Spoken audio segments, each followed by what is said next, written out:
আসসালামু আলাইকুম। এগ্রিকালচার ফ্যামিলির পক্ষ থেকে আপনাদের সবাইকে জানাই স্বাগতম। এর আগের ভিডিওতে কথা বলেছিলাম, কতদিন বয়সের কোয়েল পাখির বাচ্চা নিয়ে আপনি খামার শুরু করবেন। আজকে কথা বলবো কোয়েল পাখিকে কোন সময়ে কোন খাবারটি দিতে হয়। শুরুতেই বলে রাখি, কোয়েল পাখির ডিম পাড়ার আগ পর্যন্ত এক ধরনের খাবার, আর যখন ডিম পাড়া শুরু করবে তখন আরেক ধরনের খাবার দিতে হয়। এটা আপনাকে অবশ্যই মাথায় রাখতে হবে। ডিম পাড়ার আগে এবং ডিম পাড়ার পরের খাবার কিন্তু একরকম নয়। অনেকেই এই জিনিসটি না জানার কারণে তারা দোকানে গিয়ে বলেন কোয়েল পাখির খাবার দিন, আর দোকানদারও না জেনেই ডিমের যে খাবারটি সেটি দিয়ে দেয়। অথচ এখন পর্যন্ত আপনার পাখি ডিমই পারে নাই। আর এজন্যই অনেকেই না জানার কারণে আপনার কোয়েল পাখিকে ভুল খাবারটি দিচ্ছেন। তাই আগে আপনাকে জানতে হবে পাখিকে কোন সময় কোন খাবারটি দিতে হয়। আজকের ভিডিওতে ডিম পাড়ার আগে যে খাবারটি সেটি নিয়ে বিস্তারিত কথা হবে। পরবর্তী ভিডিওতে ডিম পাড়ার পরে যে খাবারটি সেটি নিয়ে বিস্তারিত কথা বলবো ইনশাআল্লাহ।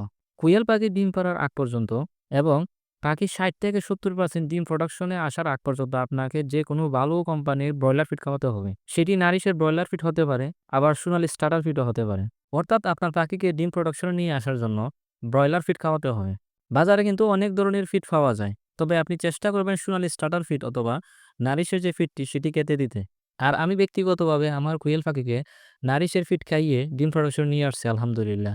এ ফিডের কার্যকারিতাও তুলনামূলক বেশ ভালো। আর খুব দ্রুত ও অল্প সময়ের ভিতরে ডিম পাড়া শুরু করে।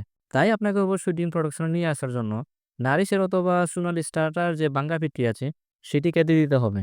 যদি আপনি ডিম প্রোডাকশন নিয়ে আসার আগ পর্যন্ত সঠিক নিয়মে এই ফিডটি খেতে দিতে পারেন, ইনশাল্লাহ খুব দ্রুত আপনার পাখি ডিম পাড়া শুরু করবে।